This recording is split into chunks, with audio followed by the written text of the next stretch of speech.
Hello everyone, welcome to my channel. तो हम लोगों ने पिछले लेक्चर में ब्रेन के बारे में पढ़ा था। फिर ब्रेन के जितने भी different parts, four fore brain, mind brain और हाइंड ब्रेन के बारे में पढ़ा था। देन हम लोगों ने ब्रेन का फंक्शन पढ़ा था। ठीक है, तो इस लेक्चर में हम लोग फोर ब्रेन को स्टार्ट करते हैं। ठीक है, तो बिना टाइम वेस्ट किए स्टार्ट करते हैं। फोर ब्रेन, ठीक है। फोर ब्रेन को हम लोग प्रोजेंसेफेलॉन भी बोलते हैं, जो कि दो पार्ट में डिवाइडेड है। ठीक है, टेलेंसेफेलॉन और डायंसेफेलॉन।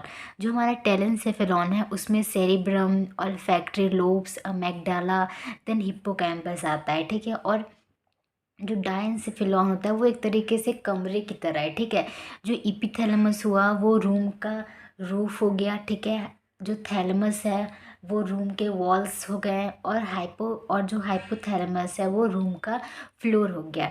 ठीक है, तो हम लोग सबसे पहले सेरिब्रम से स्टार्ट करते हैं।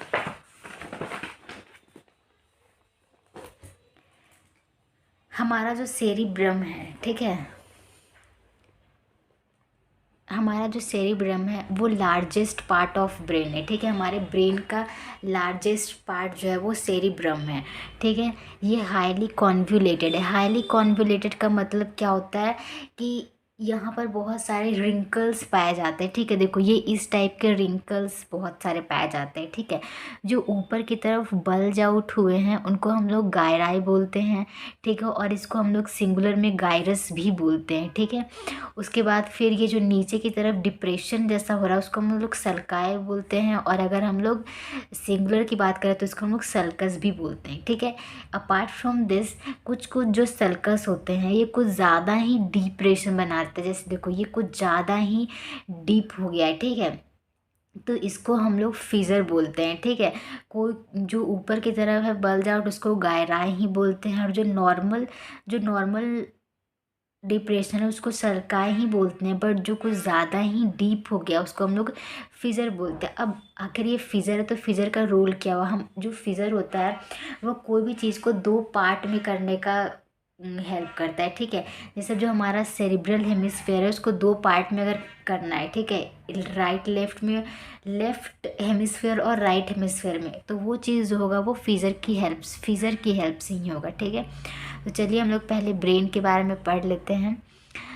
सॉरी, सेरिब्रम का जो ये रिंकल्स स्ट्रक्चर है, ठीक है, जो सबसे ऊपर जो दिख रहा है कवर, ठीक है, रेड कलर के, वो पिया मैटर, इसको सॉफ्ट मदर से भी बोला जाता है। ठीक है, ये जो ब्लैक ग्रे कलर का है, ठीक है, जिसको कि हम लोग ग्रे मैटर बोलते हैं, ये कॉर्टेक्स एक तरीके से। ठीक है, हम लोगों ने किड्नी में भी पढ़ा था ना कॉर्टेक्स के बारे में और मेडुला के बारे में। तो इसी तरीके से हमारे जो सेरिब्रम है उसमें भी कॉर्टेक्स मेडुला है।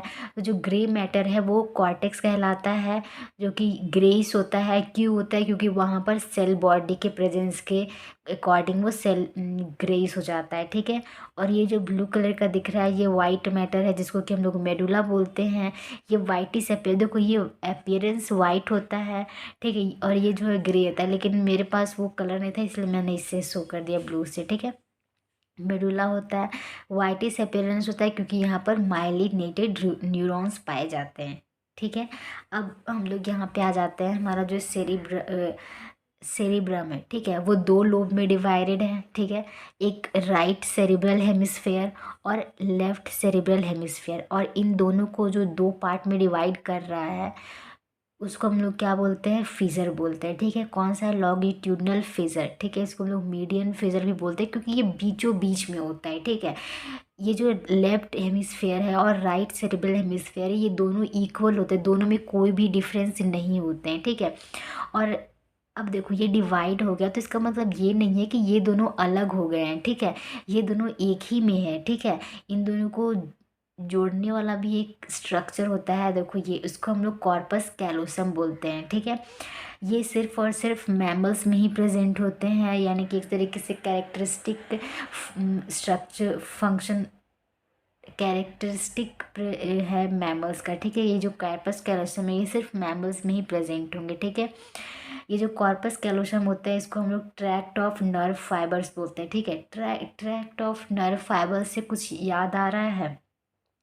ट्रैक्ट किसको बोलते हैं, फाइबर्स किसको बोलते हैं, न्यूक्लियाई किसको बोलते हैं, गैंग्लाई किसको बोलते हैं, तो यहाँ पर है। ठीक है, हमारा जो ग्रुप ऑफ सेल्स है इन सीएनएस उसको हम लोग न्यूक्लियाई बोलते हैं। वही चीज़ हम लोग ग्रुप ऑफ सेल बॉडी को पीएनएस में गैंग्लिया बोलते हैं।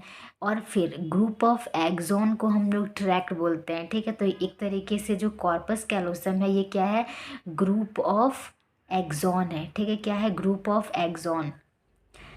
यहाँ पर मैं लिख देती हूँ ये ट्रैक्ट यानी कि ये क्या है, एक तरीके से ग्रुप ऑफ एक्सॉन। ठीक है, और वही चीज़ अगर ग्रुप ऑफ एक्सॉन अगर हम लोग पीएनएस में देखें तो उसको हम लोग फाइबर बोलते हैं। ठीक है, तो चलिए देखो हम लोग कॉर्पस कैलोसम का स्ट्रक्चर देख लेते हैं। ये इस तरीके का स्ट्रक्चर है। ये जो है वो इंटीरियर है जिसको कि हम लोग जीनू भी बोलते हैं। और ये चीज़ जो है इधर की तरफ उसको हम लोग पोस्टीरियर बोलते हैं जिसको कि स्प्लीनियम भी बोला जाता है। ठीक है, और ये जो हुआ वो पूरा बॉडी हो गया। ठीक है, ये नॉर्मल एक कॉर्पस कैलोसम का स्ट्रक्चर है।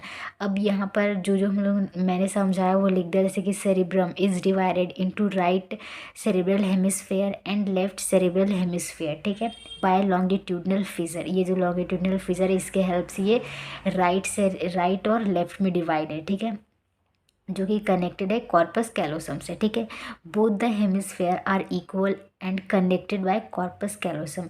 राइट हो या लेफ्ट हो दोनों इक्वल होता है। ठीक है, कोई डिफरेंस नहीं होता है इसमें।